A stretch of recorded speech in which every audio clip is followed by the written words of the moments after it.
Hello and नमस्कार दोस्तों, कैसे हो आप? उम्मीद है सभी अच्छे होंगे। स्वागत है आप लोगों का आज की हमारी इस पीवाईक्यू एनालाइज क्लास में। आज का हमारा ये टॉपिक रहेगा, ये 15 नवंबर 2023 की सेकंड शिफ्ट का जो एग्जाम हुआ था। ठीक है, सेकंड दूसरा दिन जो है, ठीक है, दूसरे दिन की सेकंड शिफ्ट का जो एग्जाम है उससे संबंधित है। ठीक है, हम इसको जो है पूरे विस्तार के साथ में इस पर चर्चा करेंगे।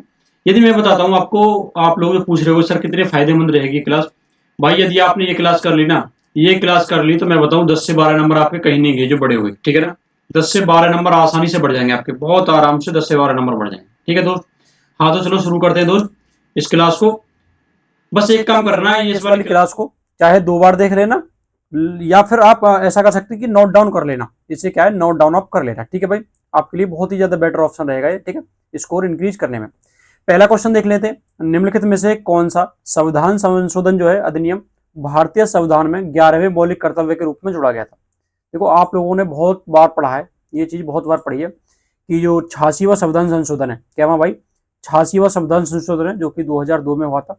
इसमें क्या कहा गया था कि 6 से 14 साल तक के जितने भी बच्चे ना, उनके लिए जो है निःशुल्क शिक्षा, निःशुल्क और अनिवार्य शिक्षा का प्रावधान किया जाए। आप लोगों ने देखा होगा, यदि आप प्राइमरी स्कूलों में गए होंगे, मैं ये समझता हूँ कि मेरी तरह सभी ग्रामीण पृष्ठभूमि से होंगे, तो उसमें एक लिखा रहता है, पेंसिल छपी रहती है, उस पर एक लड़का लड़की बैठे होते हैं नटराज की पेन पर। तो इसी से संबंधित है 22वां, ये 2002 का 86वां संविधान संशोधन है, इसी से संबंधित है। यदि बात करें 69 अमेंडमेंट से, तो इसमें क्या कहा गया था, ये हुआ था 1991 में। ये क्वेश्चन भी पूछा गया है दिल्ली पुलिस में। इसमें क्या कहा गया था, इसमें दिल्ली को जो है एनसीआर का दर्जा दिया गया था। दिल्ली को एनसीआर का दर्जा दिया गया था। जब दिल्ली में प्रवेश करते हैं तो आप देखते हैं राष्ट्र राजधानी क्षेत्र, ठीक है, एनसीआर। ठीक है जी, विशेष दर्जा दिया गया था। इसी के तहत जो है विशेष दर्जे में ही आपका विधानसभा का निर्माण किया गया था, जिसमें 70 सीट है। क्वेश्चन पूछा जा सकता है क्योंकि इलेक्शन होने वाले हैं, ठीक है, आपके दिल्ली में। ठीक है, वहीं पर एक मंत्री परिषद का भी निर्माण किया गया था। मंत्री परिषद का भी निर्माण किया गया था, जिसमें 7 सदस्य हो सकते हैं। 7 सदस्य मंत्री परिषद का निर्माण किया गया था। ठीक है जी। अच्छा, क्वेश्चन पूछा जाता है कि दिल्ली है, उसके पहले उपराज्यपाल कौन है? उपराज्यपाल वर्तमान में जैसे वीके सक्सेना है, तो पहले उपराज्यपाल कौन थे? तो आदित्य पूना थे। कौन थे? आदित्य पूना। क्वेश्चन ये पूछा गया है क्वेश्चन। ठीक है, ये पूछा भी जा सकता है भविष्य में। ठीक है, वहीं पर अगली बात कर लेते हैं हम 83वें संविधान संशोधन से, जो कि 1997 में होता है। कब होता है? 1997 में होता है 83वां। ठीक है, 86वां 2 में होता है। ठीक है, तो ये कब होता है? 1997 में होता है। इसमें क्या कहा गया था? इसमें क्या क्या कहा गया था? इसमें भी क्या मुफ्त और अनिवार्य शिक्षा की बात की गई थी। इसमें क्या है? मुफ्त और अनिवार्य शिक्षा की बात की जाती है 83वें संविधान संशोधन। ठीक है भाई, चलो नेक्स्ट क्वेश्चन है हमारा।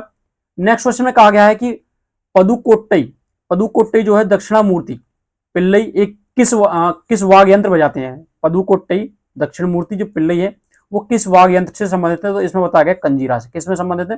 कंजीरा से संबंधित है। अब जैसे बांसुरी है, बांसुरी से भी क्वेश्चन पूछा गया है पिछले जो एग्जाम में। ठीक है, जैसे कि बांसुरी से एक है हरिप्रसाद चौरसिया, आपने नाम सुना होगा, बहुत विख्यात है, बहुत बार क्वेश्चन पूछा जाता है। हरिप्रसाद चौरसिया। वहीं पर एक है पन्नालाल घोष हैं, पन्नालाल घोष हैं, वो भी आपके बांसुरी से हैं, बांसुरी से ही संबंधित है। वहीं पर एक है आपके बाल मुरली कृष्ण। ठीक है, और वहीं पर एक है टी स्वामीनाथम। ठीक है, ये आपके किससे संबंधित है? ये भी आपके बांसुरी से संबंधित हैं। ये सभी आपके बांसुरी से संबंधित हैं। क्वेश्चन ये पूछा जाता है बार बार। ठीक है, वो ये क्वेश्चन कभी कभी गिटार से भी पूछा जाता है, पिछले एग्जाम में पूछा गया था। तो गिटार से आपके बैजू धर्मराज हैं, वो आपके गिटार से ही संबंधित हैं। वहीं पर एक है आपके पंडित विश्वमोहन भट्ट हैं, वो भी आपके गिटार से संबंधित हैं। वहीं पर एक है आपके रवि किशन, क्या नाम है? रवि किशन है, वो भी आपके गिटार बजाने से संबंधित हैं। और एक है कमला शंकर है, इनसे भी क्वेश्चन कई बार पूछा जाता है, तो ये भी आपके गिटार बजाने से संबंधित है। ठीक है भाई, अगला क्वेश्चन आ जाता है हमारा। अगला क्वेश्चन है हमारा कि पुष्करालू त्योहार जो है किस भारतीय राज्य की सांस्कृतिक धरोहर को बढ़ावा देने के लिए मनाया जाता है? पुष्करालू जो त्योहार है वो किस देश की किस भारत के किस राज्य की सांस्कृतिक धरोहर को बढ़ावा देने के लिए बनाया जाता है? तो कहाँ पर भाई? आंध्र प्रदेश की जो सांस्कृतिक धरोहर को बढ़ावा देने के लिए मनाया जाता है। इनके त्योहार की बात कर लेते हैं। जैसे केरला है, तो इसमें क्या है? एक थुम्मी महोत्सव मनाया जाता है। क्या? थुम्बी महोत्सव मनाया जाता है केरला में। इसके अलावा एक कोझिकोड महोत्सव मनाया जाता है। कौन सा? कोझिकोड महोत्सव मनाया जाता है केरला में। ये भी क्वेश्चन पूछा जाता है, ठीक है। थुम्बी और कोझिकोड किसमें? यहाँ पर मनाया जाता है। आंध्र प्रदेश के यदि एक और बात करें, आंध्र प्रदेश में एक और मनाया जाता है फ्लेमिंगो। कौन सा? फ्लेमिंगो। ये भी आपके आंध्र प्रदेश में मनाया जाता है और क्वेश्चन इससे पूछा जाता है, ठीक है। इससे क्वेश्चन पूछा जाता है। कर्नाटक की बात करें तो दो हैं, एक कंबाला भैंसा दौड़ है, ये भी पूछा जाता है, कंबाला भैंसा दौड़, कंबाला भैंसा दौड़ है। और वहीं पर एक मनाया जाता है आपका कौन सा रहेगा? करावली महोत्सव। करावली, करावली महोत्सव है जो कि मंगलूर क्षेत्र में पड़ता है, मंगलुरु क्षेत्र में, ठीक है। ये भी आपका कहाँ पर मनाया जाता है? कर्नाटक में मनाया जाता है, ठीक है। तमिलनाडु की बात करें, तमिलनाडु की बात करें तो तमिलनाडु के बारे में आप बताओगे कि कौन सा त्यौहार मनाया जाता है, कौन सा त्यौहार यहाँ पर मनाया जाता है। और एक त्यौहार है, एक त्यौहार है इसमें जो कि बहुत प्रसिद्ध है, बहुत सारे ज्यादातर एग्जामों में पूछा जाता है। उस त्यौहार का नाम बताओ, आप कमेंट करके बताओ, ठीक है। कुछ तो आपको भी करना चाहिए, ठीक है ना, सिर्फ मास्टरी करता रहे। चलो मजाक कर रहा था भाई। तत्वबोधिनी सभा की स्थापना के बारे में पूछा कि तत्वबोधिनी सभा की स्थापना जो है कब हुई थी? तो 1839 में होती है, 1839 में होती है। इसकी जो स्थापना है वो करते हैं देवेंद्रनाथ टैगोर। कौन करते हैं भाई? देवेंद्रनाथ टैगोर के द्वारा की जाती है तत्वबोधिनी सभा की स्थापना, ठीक है जी। इसका उद्देश्य धार्मिक विषयों पर चर्चा करना और उपनिषद ज्ञान को फैलाना था। कभी कभी इसकी पूछा जाता है कि तत्वबोधिनी सभा का उद्देश्य क्या था, उद्देश्य कभी कभी पूछा जाता है। तो इसमें क्या था? जो उपनिषद ज्ञान था, उपनिषद ज्ञान को फैलाना था, उपनिषद ज्ञान को प्रचार करना था, प्रचार प्रसार करना था, ठीक है। 1839 में इसका होता है, ठीक है जी। इसमें क्या था? कुछ लोग ब्रह्म समाज से अलग होकर उन्होंने की थी, ब्रह्म समाज से अलग होकर उन्हीं लोगों ने, उसके ब्रह्म समाज के सदस्यों ने अलग होकर तत्वबोधिनी सभा की स्थापना की थी, ठीक है। कभी कभी ऐसा होता है ना, विचार नहीं मिलते हैं, ठीक है। और तत्वबोधिनी सभा के साथ साथ एक तत्वबोधिनी पत्रिका का भी प्रकाशन किया गया था, जिसका जो प्रकाशन है, क्वेश्चन पूछा जाता है कि इसके संपादक कौन थे? तो अक्षय कुमार थे। कौन थे? अक्षय कुमार दत्त, अक्षय कुमार दत्त। ये किसके संपादक थे? तत्वबोधिनी पत्रिका के थे, तत्वबोधिनी पत्रिका के थे। ये क्वेश्चन कई बार पूछा जाता है। अच्छा, जो इस तत्वबोधिनी पत्रिका थी ना, इसी में रविंद्रनाथ टैगोर की पहली कविता थी, पहली कविता थी। क्वेश्चन पूछा जाता है जिसका नाम था अभिलाषा। अभिलाषा, अभिलाष कहीं कहीं लिखा जाता है अभिलाष। इनकी जो कविता थी उसका प्रकाशन इसी में हुआ था, तत्वबोधिनी पत्रिका में हुआ था, ठीक है। अच्छा, बात कर लेते हैं 1843 से 1843 में क्या हुआ था। इसमें क्या है? भारतीय दास्ता एक्ट आया था। क्या आया था? भारतीय दास्ता एक्ट आया था, दास्ता एक्ट आया था। इसके तहत दास्ता समाप्त कर दी गई थी, ठीक है। जो भी गुलाम थे सभी समाप्त कर दिए गए थे लॉर्ड एलन बोरो के समय पर, ठीक है भाई। अच्छा, 1831 की बात करते हैं तो इस समय पर कोल विद्रोह हुआ था। क्या हुआ था? कोल विद्रोह हुआ था। क्वेश्चन कई बार पूछा गया है कि कोल विद्रोह कब हुआ था? तो 1831 में हुआ था। और किस क्षेत्र में हुआ था? ये हुआ था झारखंड में। कहां पर? झारखंड क्षेत्र में हुआ था कोल विद्रोह, ठीक है भाई। चलो अगला क्वेश्चन आ जाता हमारा, अगले क्वेश्चन पे चलते हैं। चलो अगला क्वेश्चन है हमारा, किस समिति ने सुझाव दिया था, किस समिति ने यह सुझाव दिया था कि जो करों का भुगतान करना भी नागरिकों का मौलिक कर्तव्य होना चाहिए। करों का भुगतान करना भी नागरिकों का मौलिक कर्तव्य होना चाहिए, ठीक है। टैक्स अदा करना भी, ठीक है। तो स्वर्ण सिंह समिति थी, उन्होंने ये जो सुझाव दिया था कि टैक्स जो है हर नागरिक को जमा करना चाहिए, ठीक है, हर नागरिक को जमा करना चाहिए, ठीक है। अच्छा, क्वेश्चन इसमें पूछ लिया जाता है, जे एस वर्मा समिति है, तो ये 2013 में आई थी। इस समिति ने बहुत अच्छी चीज करी थी जो कि बार बार पूछी जाती है। इसमें कहा था जो महिला उत्पीड़न संबंधी मामले हैं ना, जो कि महिला उत्पीड़न संबंधी मामले हैं, उनका क्या है? एक तो तेजी से सुनवाई होनी चाहिए, उनका मतलब निस्तारण है, या फिर ऐसे कह सकते हैं त्वरित कार्रवाई होनी चाहिए, त्वरित कार्रवाई होनी चाहिए। और इसमें क्या कहा गया था? इसमें कहा गया था कि इसमें कड़ी सजा मिलनी चाहिए, कड़ी सजा मिलनी चाहिए। ये जे एस वर्मा कमेटी के जो सुझाव था, ठीक है भाई। चलो अगला आया था हमारा, भारत सरकार ने इस्माइल की फुल फॉर्म है support for marginalised individuals for livelihood and enterprise. इसमें क्या कहा गया है कि योजना का जो शुभारंभ किस वर्ष किया गया था? तो 2022 में इसका शुभारंभ किया गया था, 2022 में इसका शुभारंभ किया गया था। इसके अलावा देखो 2019 की योजना आ जाती है, 2019 में योजना थी पीएम श्रमयोगी, पीएम श्रमयोगी मानधन योजना। ये भी पूछी गई दिल्ली पुलिस में, ये भी पूछी गई दिल्ली पुलिस में आपके, ठीक है, इस योजना से, ठीक है। वहीं पर देखो 2021 की योजना है PM cares for children, PM cares for children ये योजना आई थी आपकी कब, 2021 में, ये योजना आती है आपके 2021 में, ठीक है। अच्छा, एक क्वेश्चन बार बार पूछा जाता है, जैसे कि 2015 की योजना है, बहुत सारी योजना आई थी 2015 में, ठीक है जी। 2015 में बहुत सारी योजना आई थी, देखो कौन कौन सी योजना रहेंगी इसमें। इसमें एक थी आपकी अमृत योजना, क्या थी, अमृत योजना आई थी। इसमें क्या था, नदियों को जोड़ने से संबंधित था, नदियों को जोड़ने से संबंधित था अमृत योजना, ये 2015 में आई थी, ठीक है। वहीं पर एक योजना आई थी अटल पेंशन योजना, कौन सी, अटल अटल पेंशन योजना, अटल पेंशन योजना आई थी। और वहीं पर एक आई थी स्वर्ण बॉन्ड योजना, स्वर्ण बॉन्ड योजना, ठीक है। ये भी आपकी 2015 में आई थी, ये भी आपकी 2015 में आई थी। वहीं पर 2016 की कुछ योजना है जिनसे क्वेश्चन पूछा जा सकता है। 2016 की योजना देखते हैं, देखो 2016 में जो योजना थी उनसे संबंधित एक है उज्ज्वला योजना, उज्ज्वला योजना जिसमें सिलेंडर बांटे गए थे, आपको पता है घरेलू गैस सिलेंडर बांटे गए थे, एलपीजी सिलेंडर। एक आई थी स्टैंड अप योजना, एक आई थी स्टार्टअप योजना, ये भी आपकी 2016 में आई थी। वहीं पर एक आई थी पीएम फसल बीमा योजना, पीएम फसल बीमा योजना है, वो भी आपकी 2016 में आई थी, ठीक है, ये भी 2016 में आई थी, ठीक है भाई। वहीं पर एक आई थी पीएम GMY, ठीक है, पीएम GMY है, बहुत बार क्वेश्चन पूछा गया, दिल्ली पुलिस में ये पूछा गया पीएम GMY जो है कब आई थी, ठीक है। तो ये कब आई थी, 2016 में आई थी, ठीक है भाई। चलो अगला क्वेश्चन देख लेते हैं,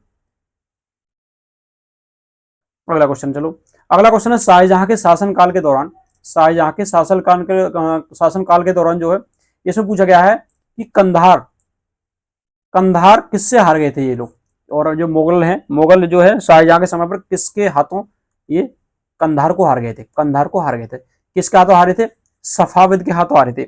सफाविद के बारे में जानकारी मैं बता दूं आपको, सफाविद जो था ये ईरान का साम्राज्य था, सफाविद जैसे हमारे मुगल कहते थे ऐसे ही ईरान का साम्राज्य था सफाविद, ठीक है जी। ईरान का साम्राज्य था ये 1501 से लेकर आपके 1722 तक चला था, 1722 तक रहा था, ठीक है भाई। अच्छा, शाहजहां के समय पर जो, शाहजहां से बात कर लेते हैं, शाहजहां के बारे में पूछा गया है। तो शाहजहां के समय पर जो है लगभग आपके 1600 आपके इसमें बताया गया है 1650 में, लगभग 1650 में से औरंगजेब जो है, औरंगजेब पुनः कब्जा कर लेता है, पुनः कब्जा कर लेता है आपके कहां पर, कंधार पर। 1650 में लगभग औरंगजेब जो है पुनः कब्जा कर लेता है। शाहजहां के बारे में देख लेते हैं, शाहजहां से एक क्वेश्चन पूछा जाता है बचपन का क्या नाम था, तो इसका खुर्रम नाम था, बचपन का नाम खुर्रम था, ठीक है। अच्छा, ये क्वेश्चन इससे बनाया जाता है, इसे निर्माताओं का राजकुमार कहा जाता है, औरंगजेब को निर्माताओं का राजकुमार इसे कहा जाता है, राजकुमार कहा जाता है, ठीक है जी। अच्छा, एक इसके समय का जो काल था वो वास्तुकला का स्वर्णकाल कहा जाता है, वास्तुकला का स्वर्णकाल कहा जाता है, ठीक है जी, वास्तुकला का स्वर्णकाल इसे कहा जाता है, ठीक है। और शाहजहां का जो समय था, शाहजहां का समय था, इससे बहुत सारे क्वेश्चन पूछे जाते हैं। और शाहजहां ही ऐसा आदमी था जिससे क्वेश्चन पूछा जाता है, ये जो है राजधानी को आगरा से ले गया था, शिफ्ट कर दी थी इसने, कहा दिल्ली, मुगल काल में शाहजहां ही दिल्ली राजधानी को लेकर गया था, ठीक है भाई। चलो अगला क्वेश्चन देख लेते हैं, अगला क्वेश्चन आ जाता है हमारा 88वें संविधान संशोधन 2002, अभी जिस पर चर्चा की थी उसी से संबंधित है। तो इसमें पूछा गया कि कौन सा मौलिक कर्तव्य जोड़ा गया था, तो इसमें 6 से 14 साल तक के बच्चों के बीच के अपने बच्चों को अवसर प्रदान करना, शिक्षा का अवसर, मतलब इसमें बताया गया था कि निःशुल्क और आवश्यक शिक्षा जरूरी है, ठीक है। अच्छा, अगला क्वेश्चन है निम्नलिखित में से किस क्रिकेटर ने, निम्नलिखित में से किस क्रिकेटर के द्वारा जो है एक अपनी जीवनी लिखी गई है, जीवनी लिखी है किस नाम से, सिक्स मशीन के नाम से, किस नाम से, सिक्स मशीन के नाम से अपनी जीवनी लिखी है। तो किसने लिखी है, क्रिस गेल, जिसे सिक्स मशीन के नाम से वैसे भी जानते हैं, सिक्स मशीन के नाम से वैसे भी लोग जानते हैं, ठीक है भाई। अच्छा, अगला क्वेश्चन देख लेते हैं।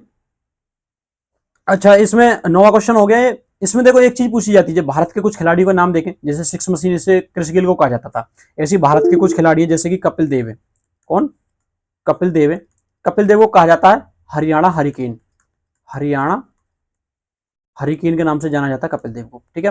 वहीं पर एक खिलाड़ी है द्रविड़, राहुल द्रविड़ जो थे, राहुल द्रविड़ है, उन्हें दीवार कहा जाता है, दीवार कहा जाता है।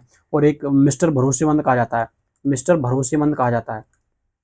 यदि इनके समय का क्रिकेट आपने नहीं सुना था, पहले तो कर रेडियो हुए करते थे, ठीक है, बहुत अच्छे खिलाड़ी थे, 2-2 दिन अकेले खेल जाते थे, ठीक है। वहीं पर एक वो है क्रिकेटर गांगुली, गांगुली, सौरभ गांगुली, उन्हें दादा के नाम से जानते थे, दादा के नाम से उन्हें जानते थे। वहीं पर एक है सुनील गावस्कर हैं, सुनील गावस्कर अच्छे क्रिकेटर रहे अपने समय के, तो उन्हें आपके लिटिल मास्टर कहा जाता था, क्योंकि लंबाई कम थी उनकी, लिटिल मास्टर उन्हें कहा जाता था, लिटिल मास्टर उन्हें कहा जाता था। वहीं पर एक शोएब अख्तर हैं, पाकिस्तान के शोएब अख्तर, बहुत महान तेज गेंदबाज रहे हैं। इन्हें जो है रावलपिंडी एक्सप्रेस कहा जाता था। रावलपिंडी, इनसे क्वेश्चन पूछा गया है, रावलपिंडी एक्सप्रेस कहा जाता था। ठीक है जी। अच्छा, वहीं पर रोहित शर्मा है, हमारे हमारे रोहित शर्मा है, इन्हें क्या कहा जाता है? इन्हें हिटमैन कहा जाता है, हिटमैन, हिटमैन कहा जाता है। ठीक है जी। वहीं पर एक है हमारे शिखर धवन है, इधर ले लेते हैं। शिखर धवन है जो कि संन्यास ले चुके हैं। शिखर धवन को गब्बर कहा जाता है। क्या कहा जाता है? गब्बर कहा जाता है।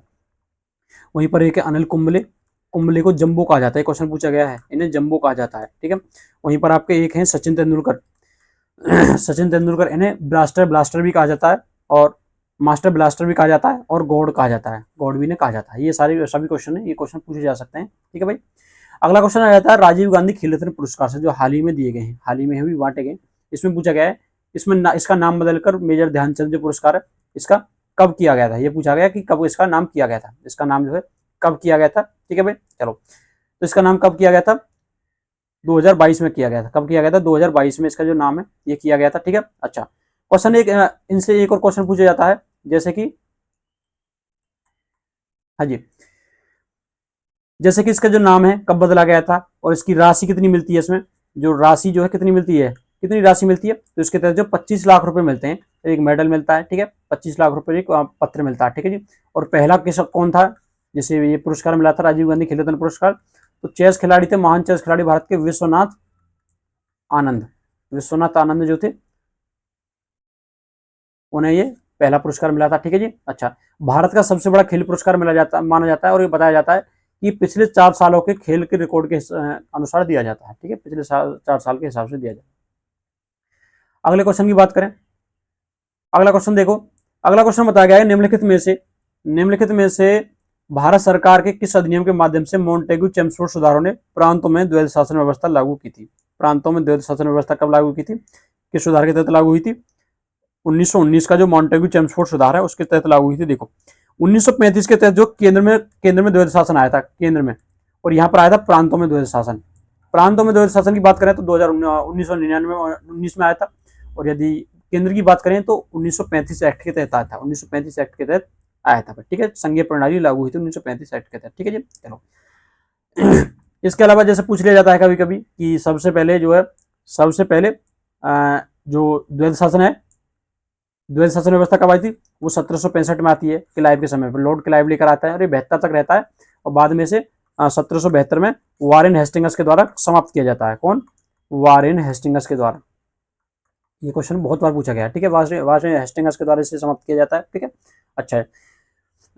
उसमें उसके अलावा देखो, यहाँ पर 58 दे रखा है, तो 1858 का जो एक्ट था, 1858 के एक्ट के तहत जो है, जो भारत शासन अधिनियम आया था, इसके तहत शक्ति का हस्तांतरण किया गया था, हस्तांतरित की गई थी शक्ति ईस्ट इंडिया कंपनी से, जो आपके ब्रिटिश राजशाही है, ब्रिटिश महारानी है, ब्रिटिश राजशाही को ये सौंप दी गई थी भारत की जो सत्ता है। ठीक है जी। हाँ, और इसमें एक नया पद आया था, नया पद सृजित किया गया था, भारत सचिव जिसे कहते थे, भारत सचिव या राज्य सचिव के नाम से। ठीक है जी। ये जो है ब्रिटिश पार्लियामेंट जो थी उसका कैबिनेट का सदस्य होता था, कैबिनेट का सदस्य होता था ये। ठीक है जी। अच्छा जी। और प्रशासन के नियंत्रण को यही करता था भारत में। ठीक है। अगला क्वेश्चन आ जाता है, निम्नलिखित में से कौन संगीत नाट्य अकादमी पुरस्कार से सम्मानित भारतनाट्यम नर्तकी या नृत्यांगना है? कौन है? इनमें से पूछा गया है कि कौन है। ठीक है जी। तो इसमें क्या बताया गया कि एम लक्ष्मी ईथर है। कौन है भाई? एम लक्ष्मी जो ईथर है वो आपके भरतनाट्यम नृत्यकी है, जिन्होंने संगीत नाटक अकादमी पुरस्कार से सम्मानित किया गया है। ठीक है। ये क्वेश्चन पूछा गया है, कई बार पूछा गया है। ठीक है। इसमें कुछ हम बात कर लेते हैं। इसमें जैसे कि भरतनाट्यम जो है, भरतनाट्यम कहाँ का है, कोई बताएगा भाई? भरतनाट्यम जो है, भरतनाट्यम किस राज्य का जो नृत्य है, तो कहाँ का भाई? ये तमिलनाडु का। कहाँ का? तमिलनाडु का। इसके अलावा भरतनाट्यम के अलावा जो तमिलनाडु में एक और आता है जिसका नाम है क्या? कोट्टायम। कोट्टायम भी है। ठीक है भाई, कोट्टायम भी तमिलनाडु में है। ठीक है। चलो, अगला क्वेश्चन बात कर लेते हैं, अगले क्वेश्चन में बात करते हैं। चलो भाई, अगला क्वेश्चन आ जाता है हमारा, बौद्धों के द्वारा निर्मित जो है कन्हेरी गुफाएं, कन्हेरी की जो गुफाएं किस राज्य में स्थित है? तो कहां पर है वो? महाराष्ट्र में है भाई। कन्हेरी की जो गुफाएं वो कहां पर है? महाराष्ट्र में है। ठीक है। महाराष्ट्र में ये गुफाएं, ठीक है। अच्छा, क्वेश्चन पूछा जाता है 129 गुफाएं मानी जाती है कि 129 गुफाएं, ठीक है। इनसे ये क्या है, इनसे एक क्वेश्चन पूछा जाता है, इनसे क्या अलग से बता दो कि सबसे प्राचीन जो है, सबसे प्राचीन गुफा कौन सी है, तो बराबर की गुफा है। कहाँ पर, बराबर की गुफा जो है वो सबसे प्राचीन मानी जाती है, ठीक है। अच्छा, ये जो कन्हेरी की गुफाएं, कन्हेरी की जो गुफाएं, इन्हें माना जाता है कि रॉक कट है, रॉक कट है ये, मतलब एक ही पत्थर को, एक ही पहाड़ को काट कर बनाई गई, एक ही पहाड़ को बनाकर बनाई गई, एक ही पहाड़ को काट कर। और ये भारत का जो है, भारत का सबसे बड़ा बौद्ध स्थल है ये, क्या, कन्हेरी की गुफा जो है सबसे बड़ा ये बौद्ध स्थल है भारत का, सबसे बड़ा बौद्ध स्थल है भारत का, ठीक है भाई। ये क्वेश्चन पूछा जा चुका है। अगला क्वेश्चन आ जाता है वैश्वीकरण की परिघटना से संबंधित। इसमें पूछा गया है कि वैश्वीकरण की परिघटना कैसी है, बहुआयामी है। वैश्वीकरण का मतलब है ग्लोबलाइजेशन, मतलब हाँ जी, ग्लोबलाइजेशन, पूरे विश्व के साथ में जो है निवेश के जो अवसर खोले गए थे, ये वैश्वीकरण यानी एलपीजी सुधार जो हुए थे, ठीक है जी। हाँ, एलपीजी सुधार हुए थे 1991 में हुए थे। उस समय पर प्राइम मिनिस्टर क्या पूछा गया है, तो उस समय पर हाँ जी पीवी नरसिम्हा राव जो थे, पीवी नरसिम्हा राव जो थे वो भारत के प्रधानमंत्री थे। वहीं पर फाइनेंस मिनिस्टर की बात करें तो वो कौन थे, मनमोहन सिंह।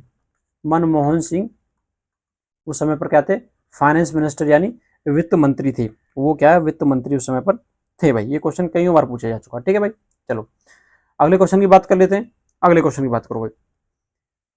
अच्छा, इसमें जो पहले हमने, चलो छोड़ो, अगला क्वेश्चन है हमारा, अगला क्वेश्चन आ जाता है किस गुप्त शासक को भारत का नेपोलियन कहा जाता है, किस गुप्त शासक को भारत का जो नेपोलियन कहा जाता है, तो किसे कहा जाता है, समुद्रगुप्त को कहा जाता है। क्वेश्चन बहुत बार पूछा गया है, आपको पता होगा, समुद्रगुप्त को कहा जाता है। और कुमारगुप्त की बात करें, कुमारगुप्त की बात करें तो ये चंद्रगुप्त द्वितीय का पुत्र था। किसका, चंद्रगुप्त सेकंड का पुत्र था, चंद्रगुप्त सेकंड का ये पुत्र रहा था, ठीक है। अच्छा, इसका जो अन्य नाम था, जो कुमारगुप्त था, इसे महेंद्रादित्य भी कहते थे, क्या कहते थे, महेंद्रादित्य भी अन्य नाम इसका था, ठीक है जी। इसने अश्वमेध यज्ञ कराए थे, अश्वमेध यज्ञ इसके द्वारा कराए गए थे, अश्वमेध यज्ञ जो है इसके द्वारा कराए गए थे भाई, ठीक है जी। अच्छा, विष्णुगुप्त की बात करते हैं, विष्णुगुप्त की बात करते हैं तो गुप्त वंश का अंतिम शासक माना जाता है, गुप्त वंश का अंतिम शासक इसे माना जाता है, अंतिम शासक था ये, गुप्त वंश का अंतिम शासक था कौन, विष्णुगुप्त, ठीक है भाई। चलो अगला क्वेश्चन आता है हमारा 16वां, क्वेश्चन नंबर 16। 16 में बात आती है कि दिए गए विकल्पों में से कौन सा जो विकल्प है नागर मंदिर वास्तुकला में जगती शब्द का सबसे अच्छा वर्णन करता है, जगती शब्द का सबसे अच्छा वर्णन करता है। तो इसमें जगती में क्या था, जगती क्या कहते थे, एक चबूतरा होता था, इसमें क्या था, एक ऊंचा चबूतरा होता था और उस पर जो मंदिर बना होता था, उस पर क्या है, एक मंदिर बना हुआ होता था, उसे क्या कहते थे, उसे ही जगती कहते थे, उसे ही क्या है, उसे ही जगती कहा जाता था, उसे ही जगती क्या है कहा जाता था, ठीक है। अगला क्वेश्चन देखो, अगला क्वेश्चन है हमारा, निम्नलिखित में से कौन सा जो कथन है वो कोशिका चक्र के बारे में सही नहीं है, कोशिका चक्र के बारे में कौन सा सही नहीं है। तो इसमें क्या है, देखो एम एक अर्धसूत्री विभाजक प्रावस्था है, ये जो है कोशिका चक्र के बारे में कथन सही नहीं, बाकी सभी सही है कि डीएनए प्रतिकृति एस चक्र में होती है, ठीक है। कोशिका चक्र का सही क्रम जो है G1 S G2 M है, ये भी सही है। और G2 में प्रावस्था कोशिका विभाजन होने के लिए तैयारी करती है। देखो मैं बताऊं आपको, मैं इसका आपको विस्तार पूर्वक भी वर्णन कर सकता हूँ, लेकिन मैं बताऊं कुछ क्वेश्चन कैसे होते हैं बेटा, कुछ क्वेश्चन आते हैं छोड़ने के लिए, यही तो हमारा माइंड गेम है। कुछ क्वेश्चन बाउंसर होते हैं तो उन्हें छोड़कर आगे बढ़ो, ठीक है, छोड़कर उन्हें आगे बढ़ो। अगला क्वेश्चन पे चलते हैं, अगला क्वेश्चन है कि विधान परिषद के सदस्य के रूप में, विधान परिषद के सदस्य के रूप में निर्वाचित होने के लिए किसी व्यक्ति की कम से कम आयु नहीं होनी चाहिए, मतलब मिनिमम आयु कितनी होनी चाहिए, मिनिमम आयु कितनी होनी चाहिए, इसमें बोला विधान परिषद में, विधान परिषद के लिए उम्र कितनी चाहिए, 30 साल। और 30 साल किसके लिए उम्र चाहिए भाई, राज्यसभा के लिए भी 30 साल उम्र चाहिए, राज्यसभा के लिए भी 30 साल चाहिए। 25 साल किसके लिए चाहिए, विधानसभा की यदि बात होती है, विधानसभा, देखो क्वेश्चन कितने घुमाया गया है, विधानसभा की कहीं बात आए तो 25 साल चाहिए, और विधान परिषद की बात आए तो कितनी, 30 साल चाहिए। 25 साल चाहिए, लोकसभा के लिए 25 साल चाहिए, लोकसभा के लिए भी 25 साल चाहिए। 35 साल उम्र किस चीज के लिए चाहिए, आप यदि प्रेसिडेंट का चुनाव लड़ना चाहते हैं या फिर वाइस प्रेसिडेंट का चुनाव लड़ना चाहते हैं, वाइस प्रेसिडेंट का चुनाव लड़ना चाहते हैं तो 35 साल उम्र चाहिए। 21 साल वो किसके लिए चाहिए, यदि आप ग्राम पंचायत मतलब प्रधान का यदि चुनाव लड़ना चाहते हैं तो उसके लिए आपको 21 साल की उम्र का होना जरूरी है, ठीक है भाई। चलो अगला क्वेश्चन आ जाता है, मक्कू, तुईवई, सोनाई और रुकनी किस नदी की सहायक नदियां हैं, किस नदी की जो सहायक नदियां हैं, तो किसकी भाई, ये बराक नदी की, बराक या मेघना नदी भी से कहा जाता है, ठीक है। ये मणिपुर से निकलती है, बाद में आके गंगा और ब्रह्मपुत्र की उसमें मिल जाती है आके, ठीक है। चलो इनमें देख लेते हैं, जैसे कि तापी है, क्या है भाई, तापी नदी है। तापी की जो सहायक नदी है वो है पूर्णा। पूर्णा क्या नाम है, पूर्णा है उसकी सहायक नदी का नाम, पूर्णा उसकी सहायक नदी का नाम है। जो आपकी पेन्नार है इसकी है चित्रावती, चित्रावती है। और एक है इसकी कुंदेरू, कौन सी, कुंदेरू है, कुंदेरू भी इसकी सहायक नदी है। अच्छा, पेन्नार से संबंधित एक क्वेश्चन पूछा जाता है, पेन्नार नदी को जो उत्तर भारत में पिनाकिनो के नाम से जानते हैं, किसके नाम से, पेनाकिनो, पेनाकिनो के नाम से जानते हैं उत्तर भारत में, ठीक है भाई।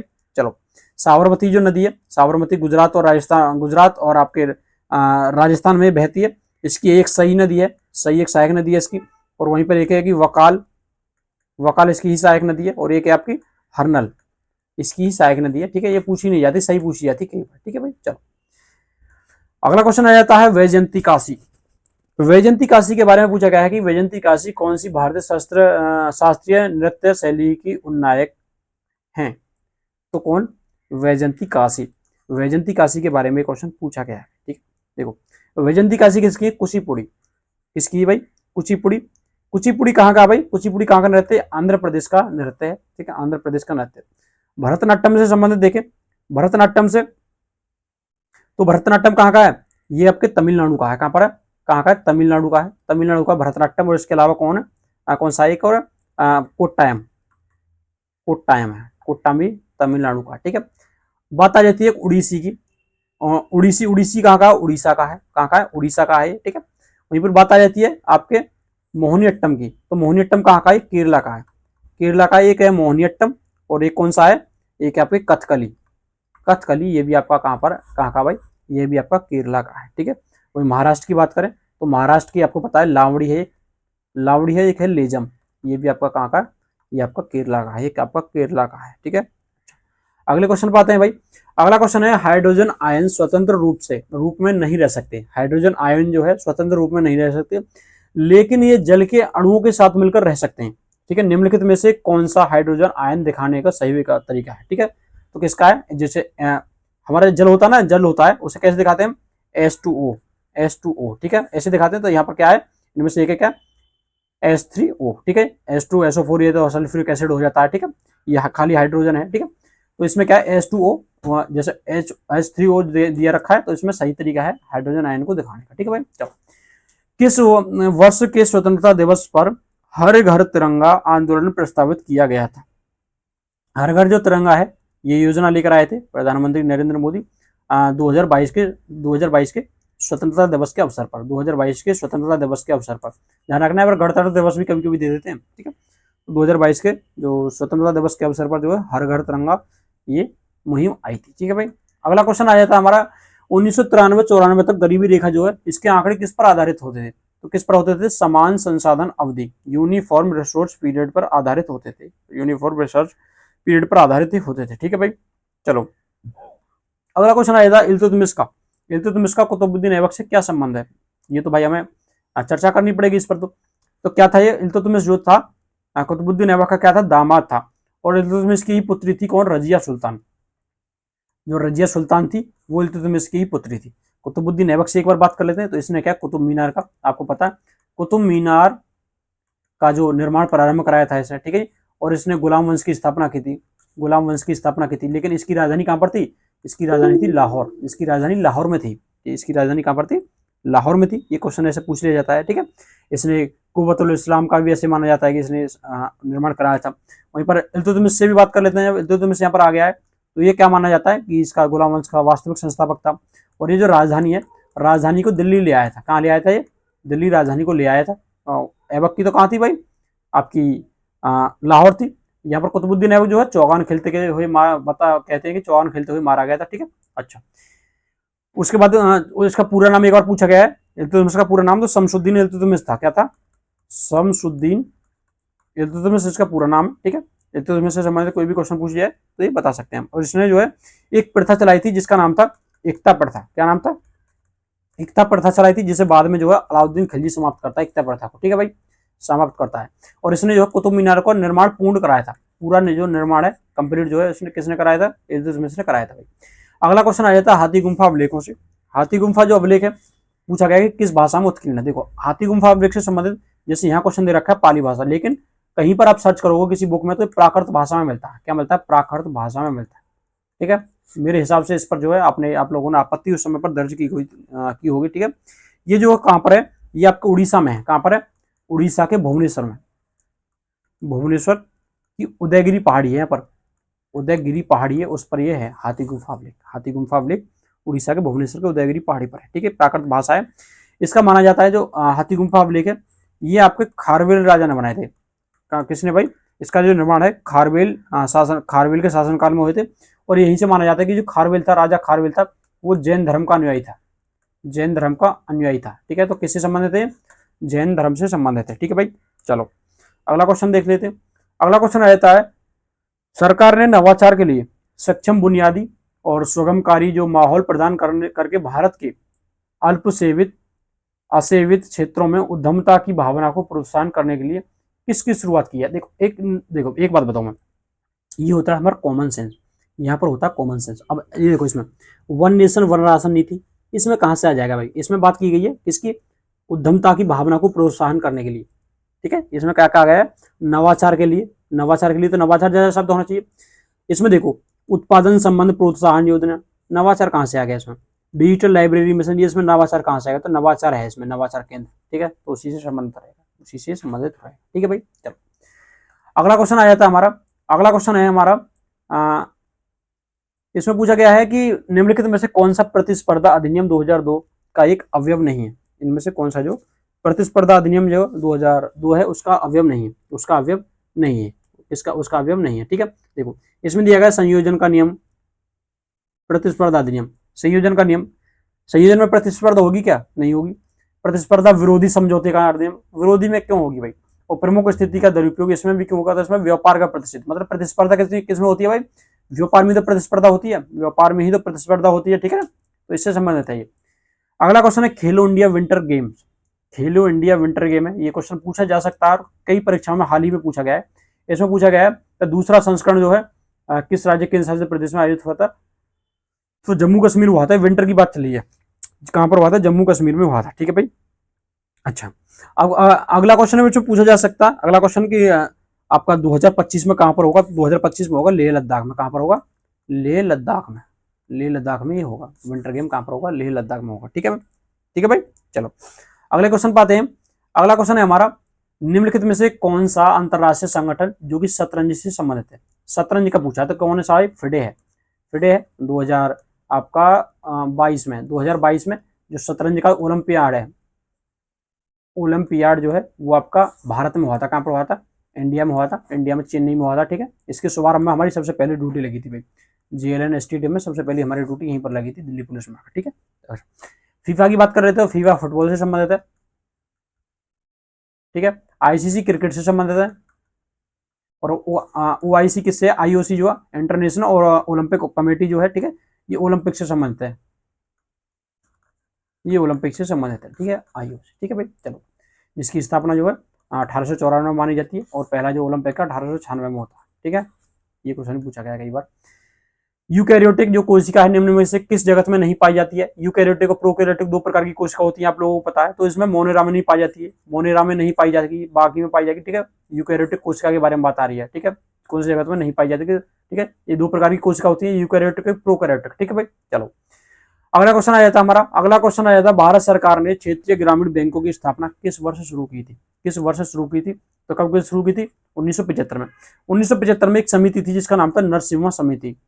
नरसिम्हन समिति जो थी, नरसिम्हन समिति, इसने जो है इसके बारे में जो सुझाव दिया था। और हमारी माना जाता है कि RRB जो बैंक थी ना, जो वर्तमान में बांग्लादेश के जो कार्यवाहक प्रधानमंत्री यूनुस खान जो थे, ठीक है, जिन्हें नोबेल पुरस्कार भी मिला हुआ है, तो उनका ये उनके दिमाग की उपज थी, लेकिन भारत ने ये वहां से एक्सेप्ट करी थी। ठीक है भाई, अच्छा जो जब RRB बैंक की स्थापना हुई थी उस समय पर केवल जो है 5 RRB बैंक थी, लेकिन वर्तमान में 43 RRB बैंक है भारत में पूरे। कितनी है? क्षेत्रीय ग्रामीण बैंक 43 है, 43।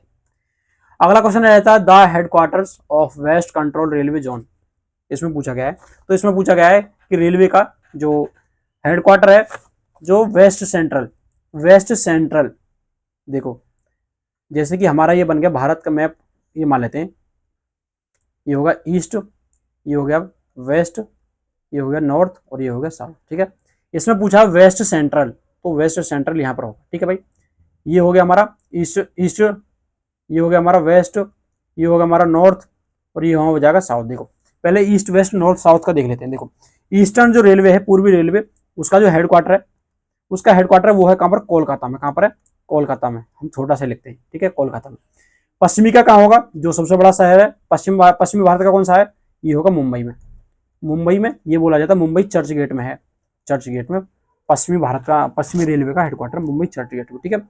उत्तर का कहाँ होगा, उत्तर भारत का कहाँ होगा, उत्तर रेलवे का कहाँ होगा, दिल्ली होगा भाई, दिल्ली होगा तो दिल्ली में है, ठीक है भाई। दक्षिण भारत का कहाँ होगा, तो ये इसका कहाँ पर है, चेन्नई में, चेन्नई। ये सभी ये क्या है, चारों बड़े शहर है, तो यहाँ पर हो गया। अब बात आ जाती है इनकी, इनके मध्य की, इनके मध्य की बात कर लेते हैं। देखो इनके मध्य की, ठीक है भाई। देखो इनके मध्य की, ये कौन सा होगा, उत्तर मध्य है, पूर्व मध्य है। पूर्व मध्य का जो हेडक्वार्टर वो कहाँ पर है भाई, हाजीपुर में। कहाँ पर है भाई, पूर्व मध्य का कहाँ पर है, हाजीपुर में, ठीक है। पश्चिमी मध्य का कहाँ पर है, पश्चिमी मध्य का कहाँ पर है, जबलपुर, जो कि आपका आंसर हो गया जबलपुर, ठीक है जी। अब सभी की बात कर लेते हैं। उत्तर मध्य का कहाँ पर है, उत्तर मध्य का कहाँ पर होगा, ये होगा प्रयागराज में। कहाँ पर है, प्रयागराज में उत्तर मध्य का होगा। दक्षिण मध्य का कहाँ होगा, तो ये होगा सिकंदराबाद में। कहाँ पर होगा ये, सिकंदराबाद में, ठीक है भाई। ये हो गया हमारा, ये हमारे हेडक्वार्टर हो गए। अच्छा अब इससे अलग आ जाती है केंद्रीय, कहाँ पर, मध्य रेलवे जो है, सेंट्रल जो है, सेंट्रल रेलवे उससे आ जाती है। तो सेंट्रल रेलवे का भी कहाँ पर है, ये मुंबई में है। ये भी कहाँ पर है, मुंबई में है, सेंट्रल रेलवे का भी, ठीक है, सेंट्रल रेलवे का भी है। अब इसमें बहुत सारे ऐसे, तो ठीक है, जैसे कि यहाँ पर आ जाता है उत्तर पूर्वी का कहाँ पर है, दक्षिण पूर्वी का कहाँ पर है, इसका पूछ लिया जाता है आपका दक्षिण दक्षिण पश्चिम का कहाँ पर है, उत्तर पश्चिम का कहाँ पर है, ये सारी पूछ जाते हैं। कभी देखते हैं, कभी एक अलग वीडियो में आपको पढ़ा देंगे, ठीक है। लेकिन ये मोटा मोटा ये आप आसानी से याद रख सकते हो इन चीजों को, ठीक है। अगला क्वेश्चन आ जाता है, महासागर में मुख्यतः तापमान परतें कितनी होती हैं, तो इसमें कितनी होती है, 3 परतें होती हैं। कितनी परतें होती है, 3 परतें होती है। एक ऊपरी परत होती है, एक मध्य परत होती है और एक निचली परत होती है। ये जो है सबसे गर्म होती है, ये सबसे ठंडी होती है, ठीक है। और ये जो है इन दोनों के बीच में इसका टेम्परेचर रहता है, ना ज्यादा गर्म और ना ज्यादा ठंडा, ठीक है भाई। ये छोटी सी चीज है। महासागरों से भी छोटी सी एक डिस्कस कर लेते हैं। जैसे महासागर कितने हैं, 5 प्रमुख महासागर हैं, ठीक है, जिसमें से प्रशांत महासागर है। प्रशांत महासागर जो है सबसे बड़ा महासागर है, प्रशांत महासागर जो है सबसे बड़ा महासागर यह है, ठीक है। इससे क्वेश्चन पूछे जाते हैं। इसे क्वेश्चन पूछा जाता है कि इसका जो आकार है वो त्रिभुजाकार है। कैसा आकार है, त्रिभुजाकार इसका आकार है। और इसमें जो है ये पृथ्वी का जो समुद्र का 1/3 इसमें पाया जाता है, ऐसा माना जाता है। और इसमें एक गर्त पाया जाता है, मेरियाना गर्त, यानी मेरियाना ट्रांच, मेरियाना ट्रेंच है, वो हमारी धरती का ये सबसे गहरा पॉइंट है, सबसे गहरा पॉइंट है माना जाता है, ठीक है भाई। चलो एक अटलांटिक आ जाता है, जैसे एक है अटलांटिक महासागर, इसे अन्य महासागर भी कहते हैं। क्या कहते हैं, अन्य महासागर भी कहते हैं। अन्य महासागर, अन्य महाद्वीप किसे कहते हैं, अफ्रीका को कहते हैं। अन्य महासागर अटलांटिक को कहते हैं, ठीक है भाई। चलो मर्मुगोआ बंदरगाह किस राज्य में, बहुत अच्छा क्वेश्चन आया है। मर्मुगोआ, मर्मुगांव या मर्मुगोआ आ जाता है तो कहाँ पर है, गोवा में है। कहाँ पर है भाई, गोवा में है। अच्छा पश्चिम बंगाल की बात करें तो पश्चिम बंगाल में 2 हैं, एक तो कोलकाता है और एक कौन सा है, एक है आपका कौन सा भाई, बहुत बार विख्यात है, बहुत बार क्वेश्चन पूछा जाता है, कौन सा, हुगली। कौन सा भाई, हुगली। हुगली भी आपका कहाँ पर है, यहीं पर है। अच्छा कभी कभी क्या है, कभी कभी ये क्वेश्चन आप लोगों को बहुत ज्यादा परेशान करता है। सॉरी हुगली बताया गया, हुगली नहीं हल्दिया है वो, हुगली तो कर्नाटक में आएगा ना, ये हल्दिया, हल्दिया है कि एक कोलकाता है एक हल्दिया है, ठीक है। इसका सपोर्ट बंदरगाह है जो हल्दिया, ठीक है। कोलकाता वाले जो बंदरगाह है उसे ही हम डायमंड हार्बर कहते हैं, डायमंड हार्बर से ही कहते हैं। और कहा जाता है कि पूर्व का लंदन, पूर्व का लंदन कहा जाता है, ठीक है भाई। ये महाराष्ट्र में कौन कौन सा है, महाराष्ट्र में एक है कौन सा भाई, महाराष्ट्र का पूछ लिया जाता है कि मुंबई है। मुंबई जो है जो सबसे बड़ा प्राकृतिक है, ये सबसे बड़ा प्राकृतिक बंदरगाह है, प्राकृतिक बंदरगाह, ठीक है। अच्छा एक दूसरा है आपका नाहवा सेवा, नाहवा सेवा बंदरगाह है, जिसे जवाहरलाल नेहरू भी नाम दिया गया है, जवाहरलाल नेहरू भी नाम दिया गया है, जवाहरलाल नेहरू नाम दिया गया है। ये सबसे बड़ा कंटेनर पोर्ट है, ये क्या है भाई, सबसे बड़ा कंटेनर पोर्ट है, कंटेनर पोर्ट है, सबसे बड़ा कंटेनर पोर्ट है, ठीक है भाई, ठीक है भाई। तमिलनाडु की बात करें, एक और पेन बदल लेता हूँ। तमिलनाडु की बात करें तो तमिलनाडु में कौन कौन सा, देखो तमिलनाडु में एक आपका जो बहुत बार पूछा जाता है एन्नोर, एन्नोर जो है पहला कंप्यूटराइज्ड है, पहला कंप्यूटराइज्ड है। और एक आपका आ जाता है कौन सा, चेन्नई, चेन्नई को बताया जाता है कि सबसे प्राचीन है, चेन्नई सबसे प्राचीन बंदरगाह है। और समुद्र की जो गहराई है ना, समुद्र की गहराई भारत की यहीं से मापी जाती है, कहाँ से, चेन्नई से, ठीक है। और एक आपका आ जाता है कौन सा, तूतीकोरिन, यहाँ पर लिखते हैं तूतीकोरिन बंदरगाह है, वो भी आपका कहाँ पर है, वो भी आपका कहाँ पर है, वो भी आपके तमिलनाडु में आता है भाई, ठीक है भाई। चलो अगला क्वेश्चन देख लेते हैं। अगला क्वेश्चन है हमारा, सनी डेज एंड ऑटोबायोग्राफी निम्न में से किस भारतीय क्रिकेटर ने लिखी है। सनी डेज एंड ऑटोबायोग्राफी किस क्रिकेटर ने लिखी है, किस क्रिकेटर ने लिखी है, ये पूछा गया है।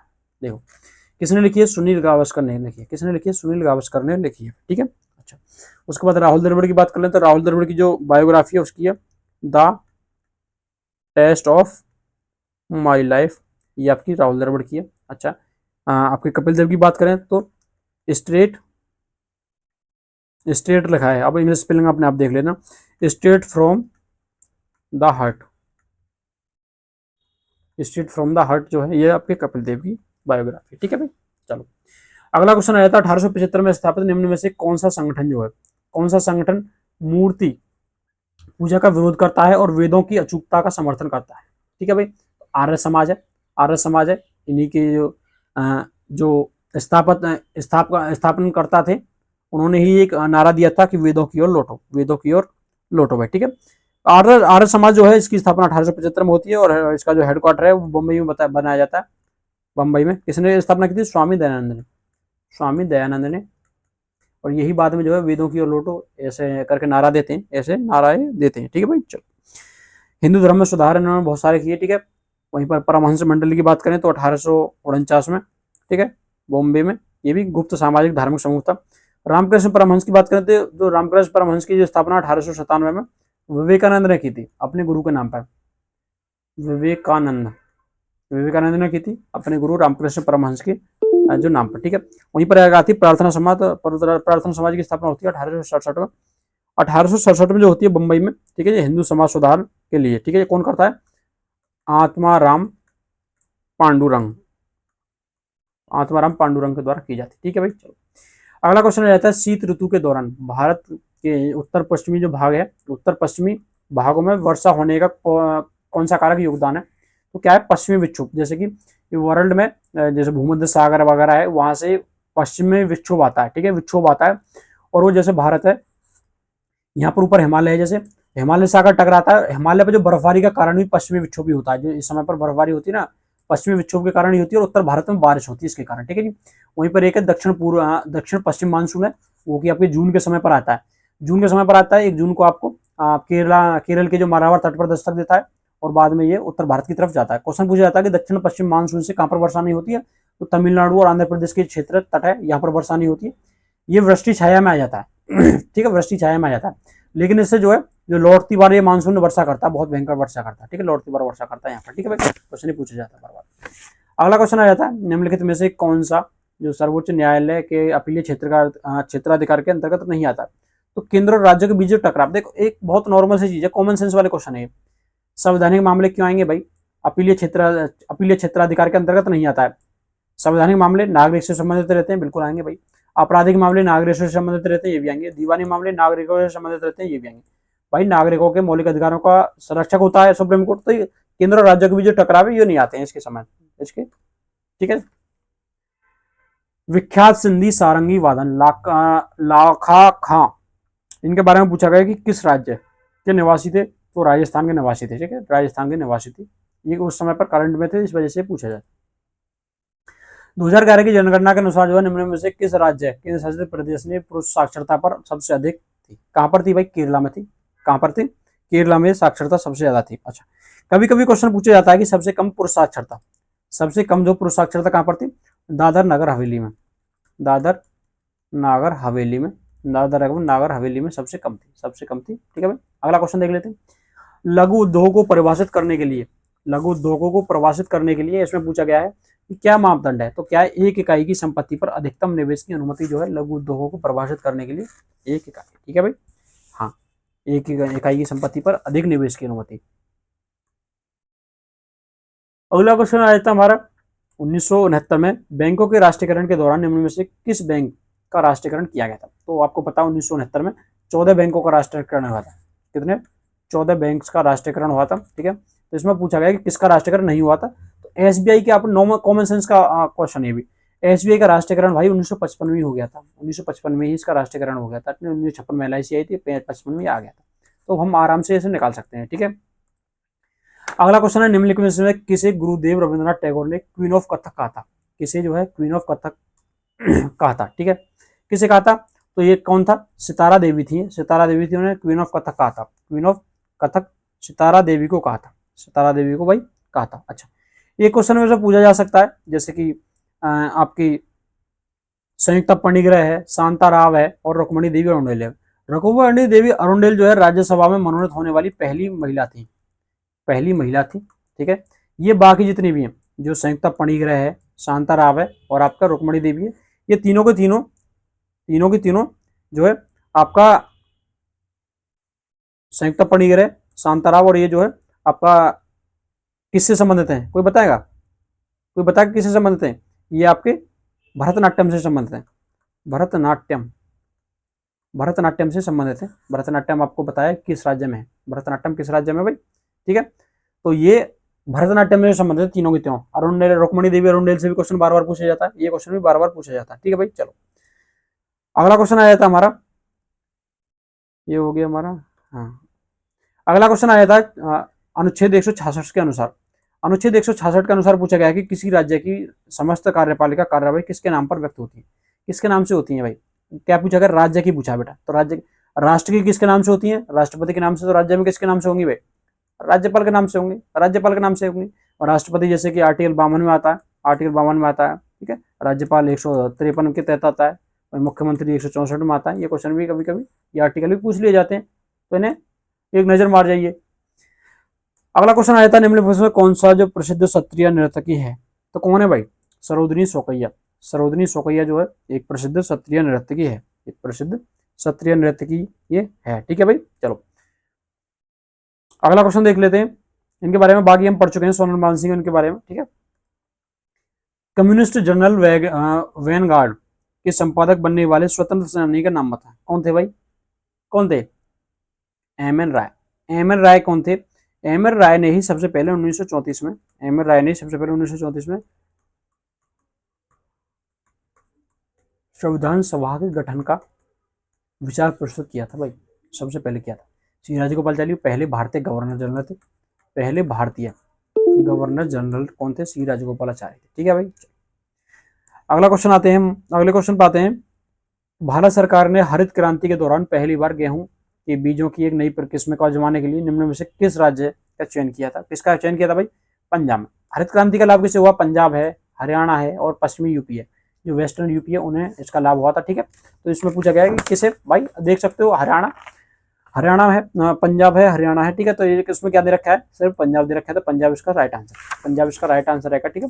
जो 60 के दशक में, 1960 के दशक में जो भारत में हरित क्रांति आई थी, हरित क्रांति आई थी, ठीक है। नॉर्मन बोरलॉग है, उन्हें शांति के क्षेत्र में नोबेल पुरस्कार दिया गया था। उन्होंने जो है हाइब्रिड बीज जो है डेवलप करे थे, हाइब्रिड बीज जो है डेवलप वो करे थे, किसने? आपके नॉर्मन बोरलॉग ने, ठीक है भाई। अगला क्वेश्चन आया था, कॉमनवेल्थ यूथ गेम का पहला संस्करण, कॉमनवेल्थ यूथ गेम का पहला संस्करण पूछ लिया जाता है कि कब आयोजित हुए थे? 2000 में हुए थे। कब हुए थे? 2000 में हुए थे, 2000 में ये हुए थे। अगर बात आ जाए 2023 कहाँ हुआ था? 2023 का कहाँ पर हुआ था? तो ये हुआ था कहाँ पर? स्पेन में। स्पेन में दो शहर है, त्रिनिदाद और टोबैगो, वहाँ पर ये होता है 2023 का। यदि वैसे कॉमनवेल्थ की बात करें, वैसे कॉमनवेल्थ की बात करें तो 2026 में जो है कॉमनवेल्थ गेम है वो आपके ग्लासगो में होंगे, स्कॉटलैंड में, ग्लासगो स्कॉटलैंड, ठीक है। अच्छा, यदि हम बात करें 2030 में कहाँ होगा? 2030 का भी आ गया है, तो कहाँ पर होगा? हैमिल्टन में होगा, हैमिल्टन कनाडा में होगा, ठीक है। और 2022 में कहाँ पर हुए थे? 2022 में कहाँ पर हुए थे भाई? ये हुए थे कहाँ पर? बर्मिंघम में, बर्मिंघम में, कहाँ पर? इंग्लैंड में, ठीक है। अब आपको एक क्वेश्चन बताना है कि पहले कॉमनवेल्थ गेम कहाँ पर आयोजित हुए थे, पहले कॉमनवेल्थ गेम जो कब और कहाँ पर आयोजित हुए, ठीक है भाई। चलो अगला क्वेश्चन आ जाता है, 2011 में 97वें संविधान संशोधन अधिनियम ने इसमें क्या करा था? इसमें ये संबंधित है सहकारी समिति से। किससे संबंधित है भाई? सहकारी समिति से संबंधित है, ठीक है।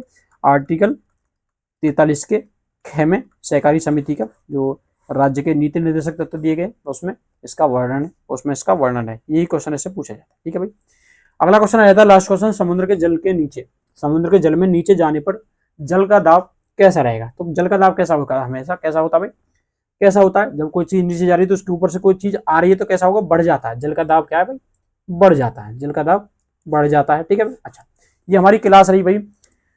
अगली जो क्लास में हम अगली शिफ्ट को लेकर आएंगे। तो मुझे उम्मीद है कि आपको ये जो क्लास है ये पसंद आई होगी, ये कंटेंट पसंद आया होगा। ठीक है, ये पसंद आया होगा। यदि आपको पसंद आई है, आप चाहते हो कि अगली भी वीडियो में हम लेकर आए ऐसी चीजें, ठीक है, तो आप वीडियो को ज़्यादा से ज़्यादा सपोर्ट करें, चैनल को सब्सक्राइब करें और वीडियो को लाइक करें। ठीक है भाई, मिलते हैं अगली वीडियो में। जय हिंद।